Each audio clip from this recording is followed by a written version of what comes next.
गीता में श्री कृष्ण ने अर्जुन से कहा, हे अर्जुन, तुम्हारा क्या गया जो तुम रोते हो?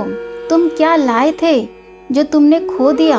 तुमने क्या पैदा किया था जो नष्ट हो गया? तुमने जो लिया यहीं से लिया, जो दिया यहीं पर दिया। जो आज तुम्हारा है कल किसी और का होगा, क्योंकि परिवर्तन ही संसार का नियम है।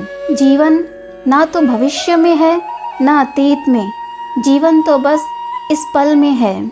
जन्म लेने वाले के लिए मृत्यु उतनी ही निश्चित है जितना कि मरने वाले के लिए जन्म लेना।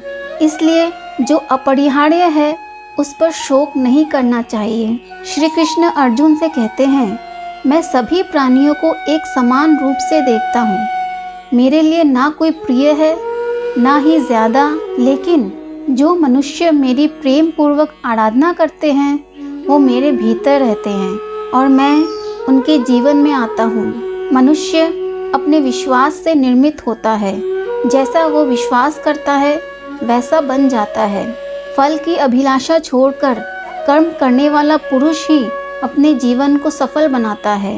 क्रोध से भ्रम पैदा होता है, भ्रम से बुद्धि व्यग्र होती है। जब बुद्धि व्यग्र होती है तब तर्क नष्ट हो जाता है। जब तर्क नष्ट हो जाता है तब व्यक्ति का पतन हो जाता है।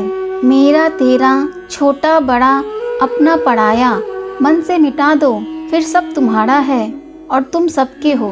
सदैव संदेह करने वाले व्यक्ति के लिए प्रसन्नता ना इस लोक में है और ना ही परलोक में। जो लोग मन को नियंत्रित नहीं करते हैं उनके लिए वो शत्रु के समान काम करता है।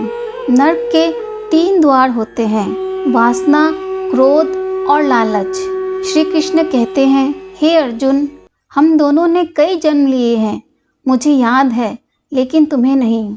जो कोई भी व्यक्ति जिस किसी भी देवता की पूजा विश्वास के साथ करते हैं, मैं उस व्यक्ति का विश्वास उसी देवता में दृढ़ कर देता हूँ। वो व्यक्ति जो सभी इच्छाएं त्याग देता है और मैं और मेरा की लालसा और भावना से मुक्त हो जाता है, उसे अपार शांति की प्राप्ति होती है। धरती पर जिस प्रकार मौसम में बदलाव आता है उसी प्रकार जीवन में भी सुख दुख आता जाता रहता है। इतिहास कहता है कि कल सुख था, विज्ञान कहता है कल सुख होगा, लेकिन धर्म कहता है अगर मन सच्चा और दिल अच्छा हो तो हर रोज सुख होगा। जो होने वाला है वो होकर ही रहता है और जो नहीं होने वाला है वो कभी नहीं होता। ऐसा निश्चय जिनकी बुद्धि में होता है उन्हें चिंता कभी नहीं सताती है।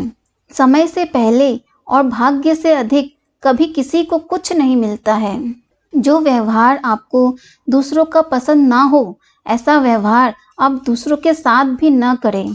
जब जब इस धरती पर पाप, अहंकार और अधर्म बढ़ेगा तो उसका विनाश कर पुनः धर्म की स्थापना करने हेतु मैं अवश्य अवतार लेता रहूँगा। मैं भूतकाल, वर्तमान और भविष्य काल के सभी जीवों को जानता हूँ, लेकिन वास्तविकता में कोई मुझे नहीं जानता। वो व्यक्ति जो अपनी मृत्यु के समय मुझे याद करते हुए अपना शरीर त्यागता है वो मेरे धाम को प्राप्त होता है और इसमें कोई संशय नहीं है।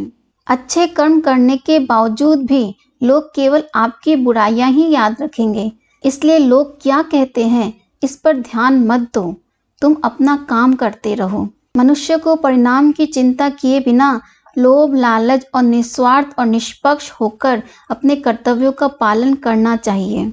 मनुष्य को जीवन की चुनौतियों से भागना नहीं चाहिए और ना ही भाग्य और ईश्वर की इच्छा जैसे बहानों का प्रयोग करना चाहिए। परिवर्तन ही संसार का नियम है। एक पल में हम करोड़ों के मालिक हो जाते हैं और दूसरे पल ही हमें लगता है कि हमारे पास कुछ भी नहीं है। अपने आप को भगवान के प्रति समर्पित कर दो, यही सबसे बड़ा सहारा है। जो कोई भी इस सहारे को पहचान गया वो डर, चिंता और दुखों से आज़ाद रहता है। न तो ये शरीर तुम्हारा है और न ही तुम इस शरीर के मालिक हो।